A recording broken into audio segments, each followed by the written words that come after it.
G'day legends, Noxie here, and just coming in with a new series I've been looking at doing here on the old YouTube channel. So bear with me, it is the first one of these. More of a, little bit of a light journal as I get ready for another preseason for footy. And yeah, just trying out this format. I've been doing some life coaching with one of my mentors, Kristen Meldrum, and have been looking at doing some more sharing of my thoughts that isn't just quick, short, sharp, TikToks and reels and things like that. I find that I can get value across in those, but I just wanted to kind of incorporate the sessions I've been doing with her because these sessions have allowed me to open my brain a bit more and just kind of let out a bit more information in a lot calmer sense. I find that when I'm doing the reels and things or trying to chop stuff up, I get a little bit agitated by it and I get a little bit nervous and anxious. Um, Mainly because it just, yeah, it's quick, short content. I love having a yarn, as you've probably seen on my content before. I've done the YouTube interviews and podcasts and stuff, and I will be looking to do that again for 2025, which is really cool. So keep your eyes out for that. It'll be family members, it'll be people that I know, it'll be, yeah, clients, friends, family, whatever. So keep an eye out for that. So that'll be good.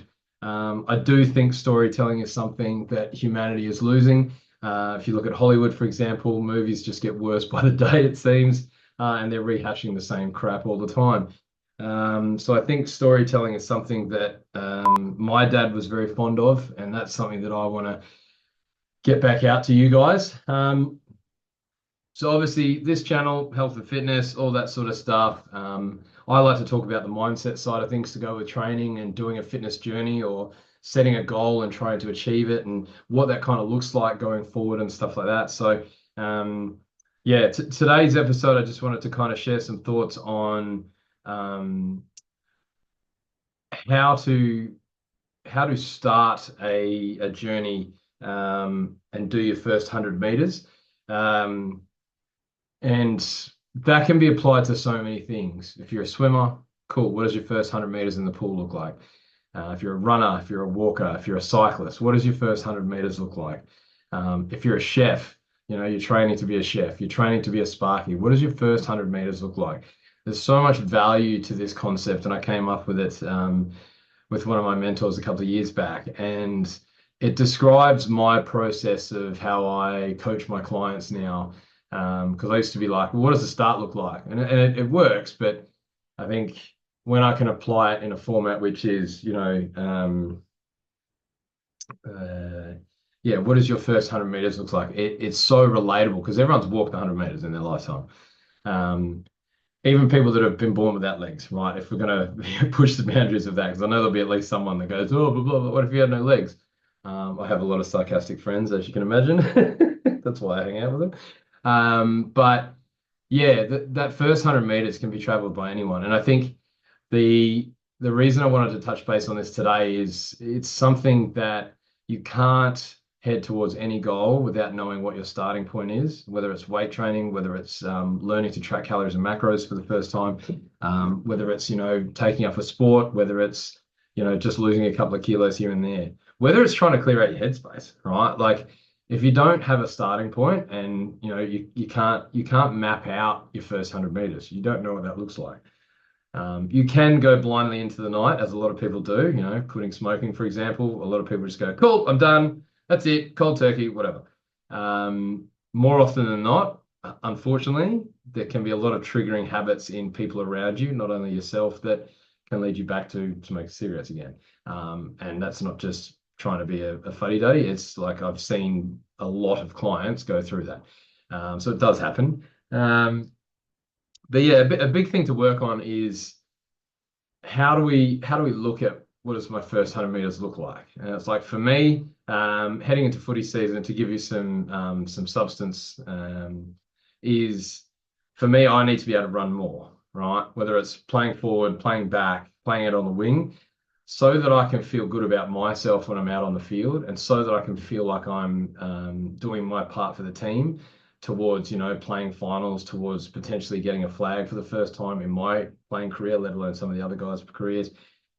These are the sorts of things where it starts now. And the reason I bring it up today is I've just gone and done my second kind of long run for this off season because footy finished about 2 months ago. And it was hard. Like I've been doing a lot of just weight training work and building shoulders and arm strength and back strength and getting better at those sorts of things for physique goals and things over the off season. And I have built a lot of strength back, which is really, really cool. But now I need to change my goals to obviously start applying myself to be like hitting the ground running, so to speak, once the footy season starts. So yeah, essentially a couple of things that I put in place for myself was what am I going to need to be able to do when I am out on the field, right? And if you look at my sport in particular, to set goals for that, a lot of people go, oh, we just need to be able to run and take bumps, right? So you need to be massive and you need to be able to run. Well, there's a couple of things wrong with that is you can't be massive and run long distance. Like it's very hard to do because you're carrying a lot of load over a long period of time. And joints and things will not like you, especially long term. So this is where you have to start evaluating. It's like, okay, does my goal suit, does my training suit the goal that I'm after? Do the little steps along the way of the process of getting to my goal of being able to run out a full game and all this sort of stuff. Does that allow me to actually like continue with this form of training? So for me, I've broken it down, and a lot of the time I've done 3K and 4K and 5K runs and 2K time trials and all this sort of stuff. And realistically, for me to condition myself better for this season coming up, I'm going to be doing a lot more interval work. So it's going to be shorter distances because realistically, even for me playing in reserves level football, the intensity is still high. You still take big hits. You're still running. You still have to be well. You still have to have a certain level of fitness to do well. What I've noticed is that realistically, if I can be really good over, say, 200 to 400 meters, and then have general long distance cardio, I'm going to be a lot better than doing a lot of long distance cardio. The great thing with this is it's going to condition my hamstrings and stuff, which is a common injury in football because of the stop-start, the burst power, the burst running. The great thing is I'm going to be able to condition myself through not only weight training, but my running standards to work on this better, which is really cool. So what I've done for these two big runs is I've done 5Ks total, but I've done them in lots of intervals. So the intervals have been 400 meters run, 100 meters walk. So I'm still keeping the cardiovascular up because I have no stops, unless there's obviously traffic, of course, because I run around the community here. But because I've set that target of like, okay, for me to be good on the field, I need a lot more burst power. So I need to be faster over smaller intervals because then you get either rotations onto the bench, you get rotated from midfield or wing to, rest in the forward or whatever. So it allows me to be able to compete better for longer in my chosen field. So how does this like work for the everyday person out there? If you're looking at starting your own, health weight journey, weight loss journey, fat loss journey, whatever, gaining strength, getting mobility back, being better at a sport, whatever, change your life, so to speak. The idea is it's great to have a fantastic goal. Like make sure you have a solid goal, and I'll go into this later on. But to get to that goal, make sure you actually set a starting point where you test yourself out and see where you're at.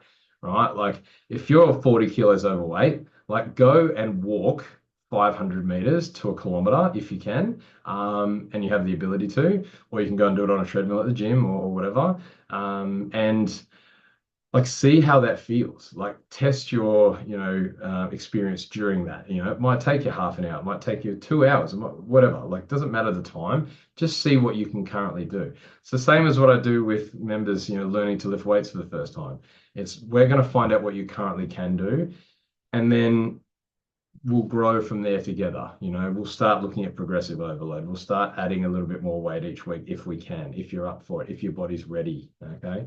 These things allow for a client to not burn out in 4 weeks, to not feel intimidated. And it also helps you keep your headspace in check as you just get a little bit better every week. And it happens, like it happens. I just got a message from one of my clients that really kind of inspired me to take action to do this video and to start this series finally.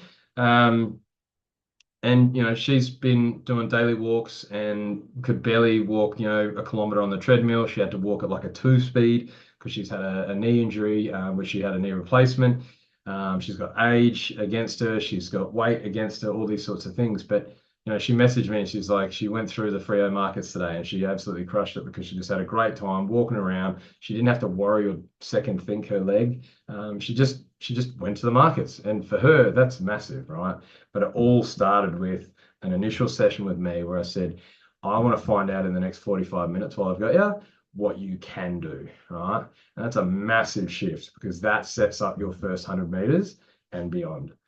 So if anything you can take away from this, guys, like, and again, as always, chuck a like, chuck a subscribe on here, all the YouTube stuff. Make sure you give us a follow, guys, so that we can, share the information. I'll keep this info coming for you guys. I'm going to try and do one a week, which would be good, and just kind of use this time to reflect and also keep me on account with my own training and my own goals.